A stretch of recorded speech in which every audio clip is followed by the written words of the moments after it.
we have talked about traditional way of allocating overhead costs. But right now, we're going to talk about ABC and compare and contrast between the traditional costing and the activity-based costing. In activity-based costing, we consider activity that we performed, not the output of product volume or the reason of the resources are consumed. And therefore, we should use the cost driver to allocate the manufacturing cost that associated with the activity. Basically, we're saying that activity consume resources. Means if you don't do nothing, if you do nothing, you're idle, then there should be no costs. But as long as it's starting moving, then you'll consume energies. If a human body moves, you consume energies. Your car moves, it consumes gasoline or electricity if you are electric cars. So it's not the product, it's not the car consume gasoline. It's the moving of the car consumes gasoline. That's what I'm trying to say. Activities consume resources. Well, the product consume activity. So the car actually consume driving, and driving consumes gasoline. That's what that says. So putting a picture from activity-based costing perspective is the money being spent because we engage in certain type of activities. And why do we engage in those activities? Because we need to have a product, or we need to have services. So the services, when you're providing services or when you provide product, you will consume resources, okay? You are consuming activities. So you have to make it, you have to perform it. And when you engage in those activities, then those activities are not free. They consume resources. So that's the idea. So resources are consumed by the activities, and activities consumed by the cost object. So the idea is you need to figure out, well, for each different product, what type of activities are consumed by these product or clients or services right here.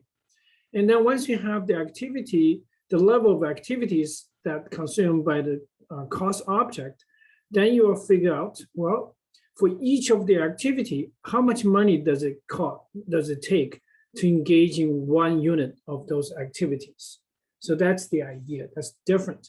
In a traditional way, your resources are consumed by the cost object directly here. So there's no activities in the middle.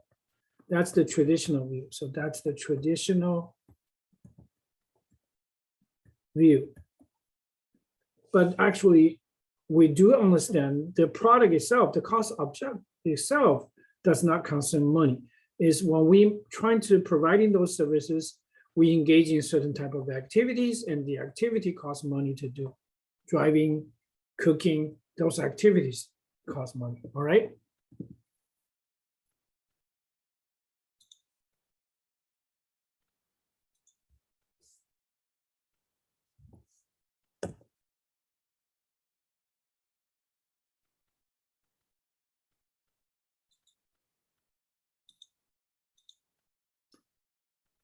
Let me erase these.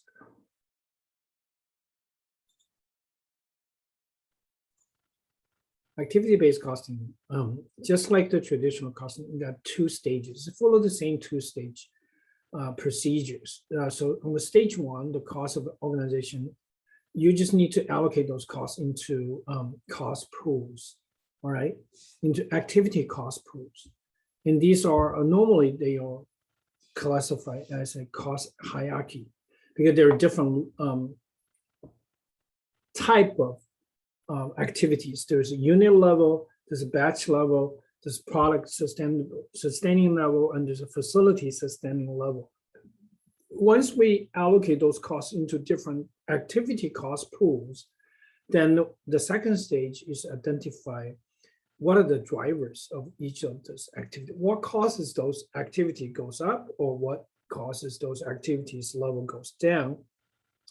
And we'll calculate the rate for those activities. Means we'll calculate how much does it cost for per unit of the activity, and then we'll apply that to the product, all right?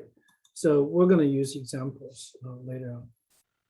And again, there's unit-based, volume-based, or unit-based, batch product related. So there's hierarchical level. And here provide you a couple of examples.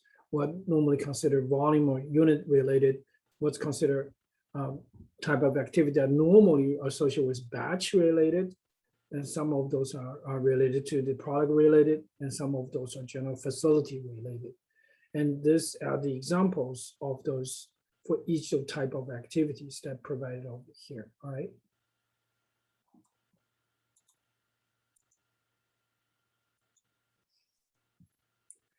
So again, as we said, there are 2 stages, and normally involve 4 steps, okay? 2-stage procedure involve 4 steps, and the stage 1 is step 1, identify activity cost pools, as we said earlier. And then stage 2 normally involve 3 steps. So identify the cost driver, and then compute the cost rate per cost driver unit. And then 4th one is assign cost to products by multiplying cost driver rate by the volume of cost driver. So you might want to take this down in your notes as a reference point when you do your homework during exams, all right?